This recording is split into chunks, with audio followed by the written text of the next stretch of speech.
Kapitan, bakit hindi patulinan ang barko? Sasayad tayo sa Bukiringian, Doña Victorina. Ang lunas ay napakadali. Umukay ng kanal sa Maynila, magbukas ng bagong ilog at tambunin ang ilog Pasig. Akalang ito maraming pera maguhulkol, Gisimon at masira ang mga kabayanan. West, sumira, gamitin ang mga bilanggo at biyag upang walang perang gugulin sa paggawa. Kung hindi sapat ang taong bayan, ang sabiltang paggawa sa ganyang paraan, nayari sa malaking piramide ng Egypto, ang Lawa Mieres at ang Colosseum ng Roma. Ngunit maaari ang magbunga ng pag-iimagsik. Nagalsa na ba kahit minsan ang bayan ng Egypto? Pero hindi na kayo kaharap ng nag-Egypto. Hoy! Ang lupay ito ay maraming beses na dahil sa malitong paggawa. Ang mga pulong na ito hindi na muli mag-iimagsik. At kayo, Padre Salvi, anong silbi ang mga prele? Kung mag-iimagsik ang bayan at huwag kayong bumanggit ng pangangatuwiran na pawang katungkakan. Siya'y napakawalang utang na loob at talakayin ng mga bagay na ito sa vapor pa naman. Nagarap na ako ng isang tunay na panukalang matipid at kapag-ipanginabang upang linisin ang mahabang wawa sa Laguna. Maaari bang malaman kung ano yan? Pili nila lahat ng bayan magkakatabi na mag-alaga ng pato at ang mga hayop sa pamamagitan ng panginginahin ng susong maliliit ang magpapalalim ng wawa. Maaari mo bang isulat ang tungkol sa bagay na yan? Studio, kung lahat ay mag-aalaga ng mga pato, darami ang mga balot. Mabuti pa'y matabunan na ang wawa kaysa magkaroon ng maraming nakakabiling mga balot.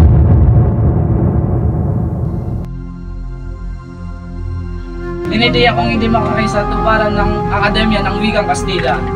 Para po ang Kastilyo, hihintay na lang namin ang pahintulot. Iregaluhan namin si Padre Henry ng 2 kabayo. Siya ay nangako sa aming makikipagkita sa Inaral. Sa salungatin diyan ni Padre Silvia, makakuha lang kayo ng pahintulot sa naman kayo kukuha na sa labing gugugulin. Mayroon na po ang bagang bawat estudyante. At ang mga magtuturo, ay hindi masama ang panukalang yan. Ngayon hindi naman pag-aaralan ng Latin, ay pag-aaralan naman ng Wikang Kastila. Diyan tayo makikilala na tayo lumakad ng paurong. Mga tao sa unang bayan, kapag nangungapay ka na isang bagay, sinisip agad iba natin. Sa halip may kabutihan, hindi nila makuha ang lahat, parang bola ng bilyar, makinis at mabilog. Hindi nga po bumibili, sapagkat hindi naman kailangan. Wala naman ang parang ibig sabihin. Buti ba'y samahan niyo na ako ng bilang ng serbesa? Salamat po, pero hindi kami uminom ng serbesa. Padre Camora, ang pag-inom ng maraming tubig ay sanay ng pagkawalan sigla ng mga tao. Sabihin ko kay Padre Camora ay nakabuti sa kanyang mag-inom ng tubig sa halip na serbesa upang makaiwas sa chismis ng mga reliyoso. Bakit napusok ka ngayon? Ewan ko, para ako natatakot sa taong na yan. Hindi mo ba siya kilala? Siya ang tagapagpayo ng Kapitan General. Totoo. Ganyan ang narinig ko sa mga taong pumupulit sa kanya kapag nakaharap at kapag nakatalikod. Siya'y minumura.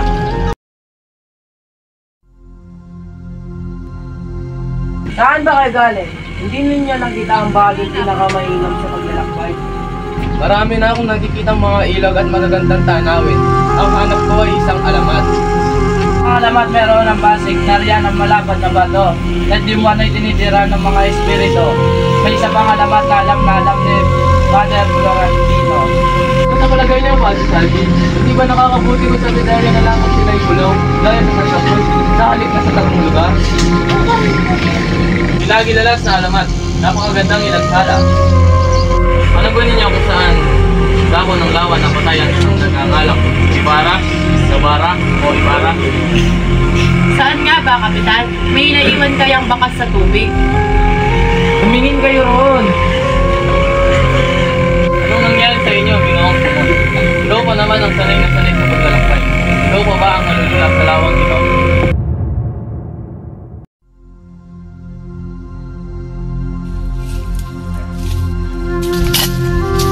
Natutulungan po ba kayo, Ginoo? 13 taon na ngayon ng ating ilibing ang ating ina sa buhok din ito. At ikaliligaya ko kung ako'y makaiganti naman sa inyo. Badis na nakakabadis ka ng isang lihim na maaaring ikasawido. Hindi kita papatayin sa pag-asang hindi ito magsisisihan. Isang taon napakadakila, isang taon pinapalagay ng lahat, liban sa akin na namatay na. Kabataan na walang karanasan at kapangarapan, hinihingi nyo ang wikang Kastila. Ngunit anong magiging hangarin ninyo? Ano ang mapapala ninyo upang hindi kayo magkaintindihan? Hindi po, kung dahil sa Kastila ay mapapalapit tayo sa pamahalaan, magiging sanhi ito ng pagpalapit-lapit ng mga pulo. Ginoo, napakalaki kong karangalan ang magpagtapatan ng inyong mga balak, ngunit hindi ko magagawang gampanan ang inyong iniling. Kahit hindi ka handa sa aking hinihintay, na pag-asa sa araw na magbago ang iyong paniniwala, hanapin mo lang ako sa aking tahanan, sa eskorta, at paglilingkuran kita ng buong puso. Pagdating po ni Ama, sabi na ako'y nakapasok na rin sa kolehiyo. Panginoon ko'y marunong magsalita ng wikang Kastila, at ito ang pinakamurang kolehiyo na mapapasukan ko. Pinadadalaan tayo ng Diyos ng gayong parusa. Dahil tayo makasalanan o may kamag-anak na makasalanan na dapat sana'y tinuruan natin ng kabanalan, subalit hindi natin ginawa. Akalain ninyo ang isang dalagang maari na mag-asawa ay hindi pa marunong magdasal. Kung dasalin ang Aba Ginoong Maria, ay hindi man isang umiinto sa sumasayo. At sa Santa Maria ay hindi man lang umiinto sa makasalanan na siyang pagdarasal na dapat gawin ng isang mabutang Kristiyanong may takot sa Diyos. Nais kong ipagbalit sa inyo, pagsasangayon ng Akademyang Wikang Kastila, umasa kami sa inyo na sa paggawa ng mabuti, hindi lang para sa tao, para sa bayan.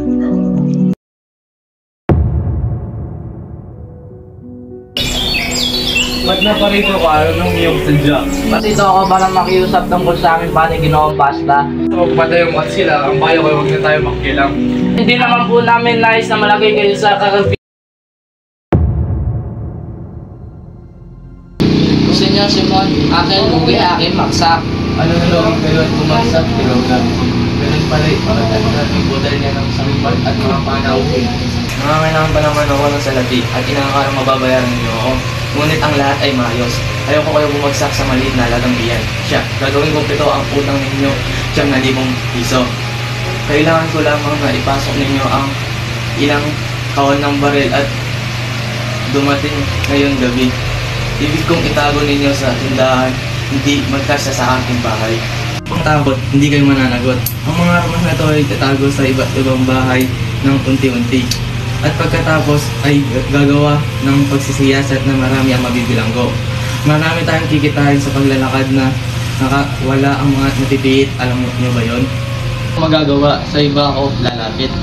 Ngunit kailangan ko ng 9,000 piso upang ipandulas ng kamay at ipampikit ng mga mata.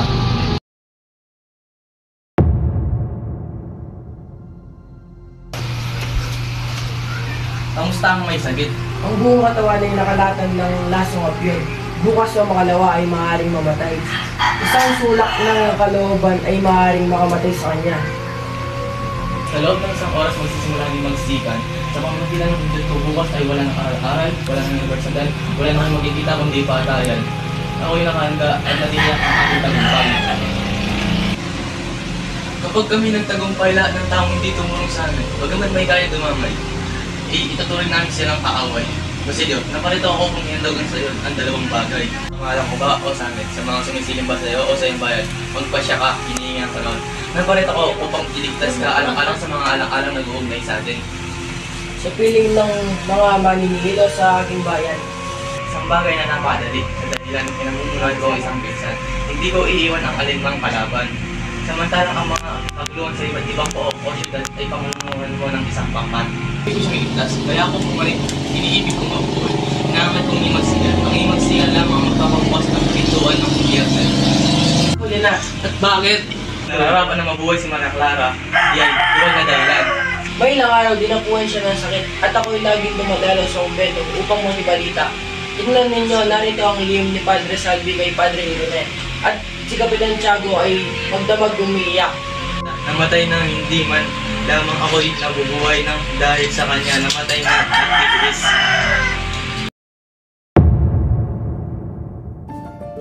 Ang malaking alay yung ibig sa kanya.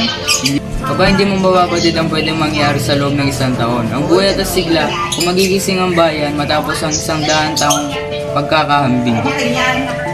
Pangarap, at kung wala kayong mapapala. Tatagal at ang buong alupay magkakaroon ng mga daang bakal. Sa ganito mabubuksan sa lahat ang magaganda sulong ng kapuluhan. At kung magkakagayon nga sana, ngunit kailan pa? Kung ako'y matanda na?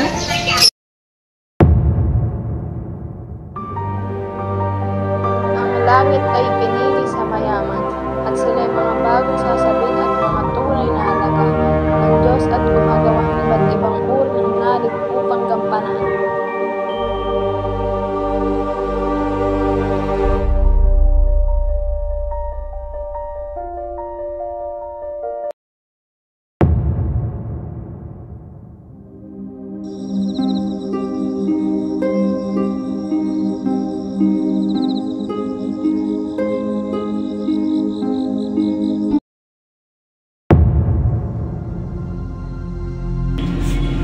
Magandang araw, Padre. Huli, senyora. Ay, matutulog. Maaari ka maubos, senyora. Siya na po sa abala. Ngunit kailangan ko po ng mga tulong, Padre. Nakulong po ang aking nobyo na sa Basilio. At desperado na po ako sa tulong niyo. Sige na po, Padre. Ako ay nagmamakaawa na po sa inyo. Maaari kitang tulungan. Sulatan ko sina Lucas at Elpiris sa pagsikat ng araw. Siya ay makakalaya na. Maraming salamat po, Padre. Para sa akin, Popia. Sumunod ka na sa akin, matutupad ang iyong kailangan. Wag po, Padre. Wag po. Wag po, Padre. Wag po. Padre.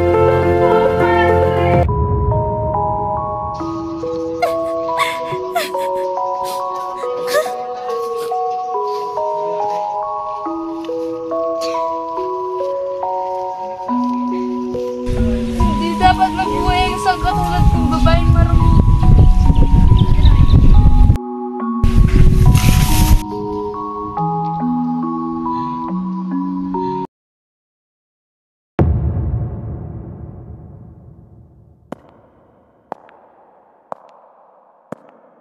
Isang malaking talupaan iintay sa atin, Basilio.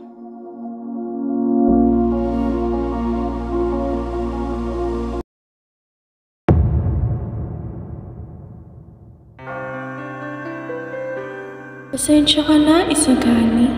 Pinaparamdam mo man sa akin ang tunay na pag-ibig.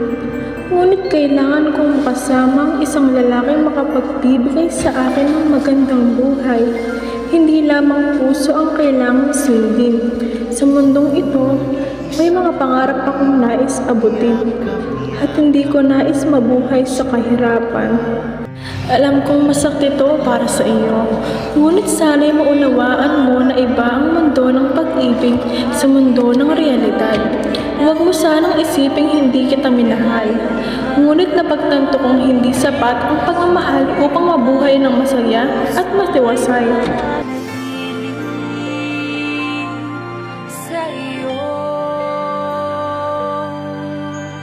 Sana'y matagpuan mo rin ang kaligayahan. Isagani, paalam. Di man makita sa ngayon.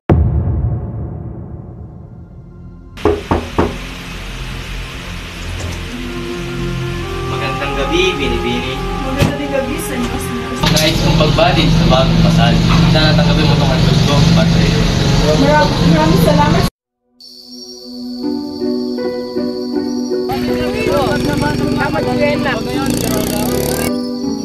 Sagani, huwag ka na magmadali pa. Hindi maaari kaibigan, kailangan ko makita si Paulina sa uling pagkakataon.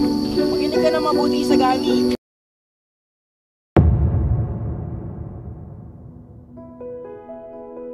Ang kayamanan ay isang kumakatawan sa kaskiman na isa sa mga bisyong sumisira sa bansa.